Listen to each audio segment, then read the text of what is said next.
All right, buckle up, everybody. We're about to take a deep dive into the Middle Ages. Yeah, but don't worry, we're not talking knights and castles this time. Exactly. This time, it's all about how people back then thought about making moral choices. Practical reason. Right, and how they wrestled with things like free will and divine law.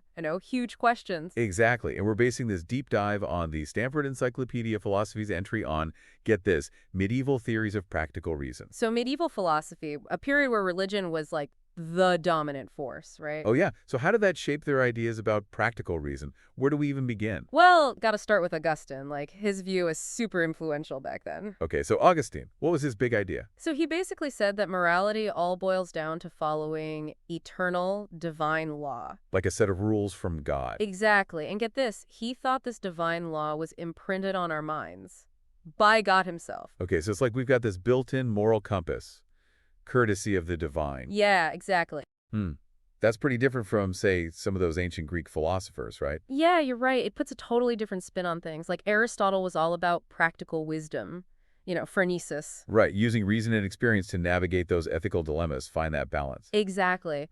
But here's the thing. Medieval scholars initially only had access to part of Aristotle's work. Wait, seriously? Yeah, they were missing, like, his key ideas about phronesis. Oh, wow. So they're trying to figure out this whole practical reason puzzle with a missing piece. That's exactly it. Imagine that, trying to understand moral decision-making without the full picture of Aristotle's ideas. Yeah, that must have made things interesting, to say the least. You could say that again. It really shaped how they interpreted things. Like, you've got thinkers trying to reconcile this limited understanding of Aristotle with Augustine's divine law thing. Okay, I could see how that would create some serious philosophical tension. Yeah, for sure. So they had this limited view of Aristotle and Augustine's divine law to work with, and then, bam, Who comes along? Thomas Aquinas. He tried to do this huge synthesis. Aquinas, the grand synthesizer, right? He was always trying to bridge different schools of thought. Yeah, and he comes up with his own theory of practical reason. Okay, so what's the essence of Aquinas' theory? Well, for him, practical reason, it worked like logical deduction. Like, you start with this basic principle, Which is, do good and avoid evil. okay, seems simple enough. Right.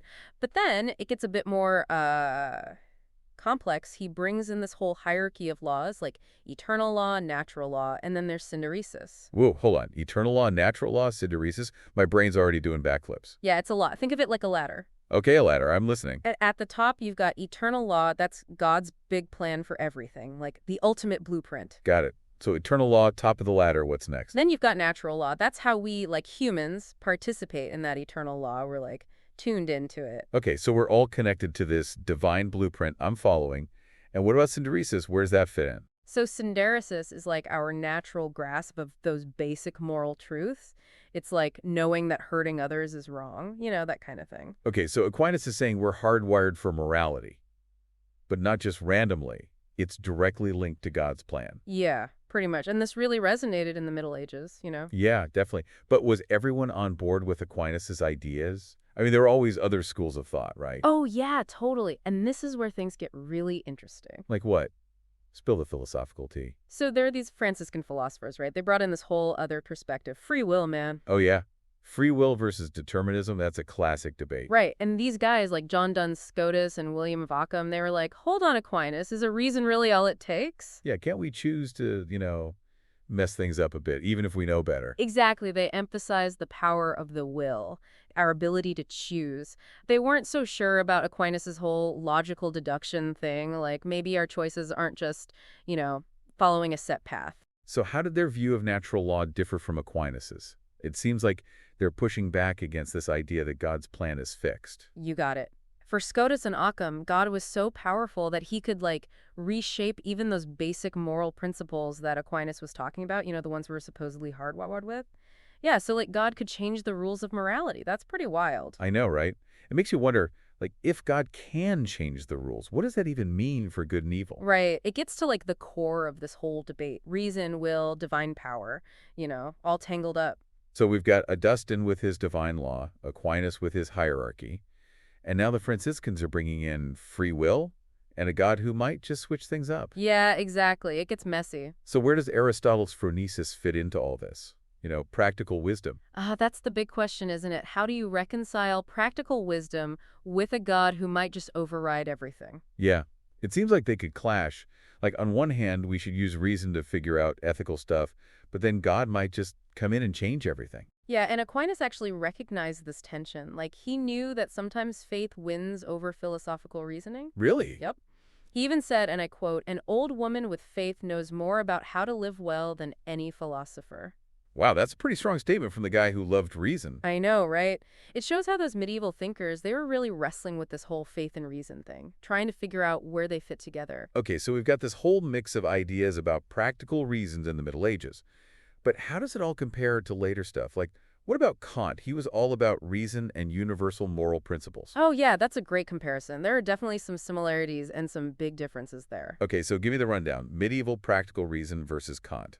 What are the main differences? Well, like, one big thing, medieval thinkers, they were all about humans having this natural inclination toward good. It's part of us, you know. But Kant, he was all about purifying the will, like getting rid of all those desires and inclinations. So Aquinas might say we're naturally good, but Kant would say, nope, got to rise above that and use pure reason. Exactly. And another difference is that God, like Scotus and Occam, remember, they were all about God potentially changing moral laws, but Kant was all about universal moral laws, unchanging, absolute, no matter what, even if God tries to mess with them. Ah, so it's divine command theory versus Kantian ethics. Like, is morality based on God or on this universal moral law? Exactly. But even with those differences, it's cool to see that both medieval thinkers and Kant, they were all dealing with the same big questions. The nature of reason, the will, how we make moral choices. Those are things we're still trying to figure out today. It's like they passed the philosophical torch and we're still running with it. Yeah, exactly. Their ideas give us this awesome perspective on our own ethical dilemmas. You know? So let's bring it back to our listener for a sec. Imagine you're tossed back in time to the Middle Ages, right? And you're in a debate with Aquinas, Scotus, and Occam. Who are you siding with on this whole practical reason thing? Ooh, tough question. Who would you pick? Aquinas with his reason-based approach, or maybe the Franciscans and their free will and divine surprises? Yeah, it really makes you think about what you find most convincing. How do we make moral choices today? Exactly. And it also makes you wonder, like, how would those medieval guys react to our ethical dilemmas? They spent so much time thinking about divine law, but what would they say about how we try to figure out morality today without relying on religion so much, you know? I bet they'd have a lot to say about our secular ethics and all that. Like, could you imagine explaining AI to Aquinas or Occam? Would they even be able to wrap their heads around it? Oh man, can you imagine trying to explain that a machine could make moral choices? Right, like, could a machine ever achieve what they called practical reason? It really makes you think about what it even means to be human and moral. Yeah, it shows that all these questions they were asking, they're even more relevant now. We've got new ethical challenges all the time, and their ideas can actually help us navigate them. I know, it's amazing. Their insights are like a toolbox for figuring out ethics in the modern world. So as we wrap up this deep dive, what's the big aha moment for our listener? What should they take away from all this? I think the key takeaway is that those thinkers, even though they disagreed on a lot, they were all trying to understand the same thing. How do humans make moral choices? What roles do reason, will, and divine law play? And those questions are still relevant for each of us today. You know, we're all still trying to figure it out. Every time we make a choice, we're part of that same philosophical search. Yeah, it's like they gave us this map, but we have to figure out the terrain ourselves. Exactly. It's our journey now, figuring out what it means to live a good life and make good choices, you know? And it strikes me that these medieval discussions, they weren't just like theoretical.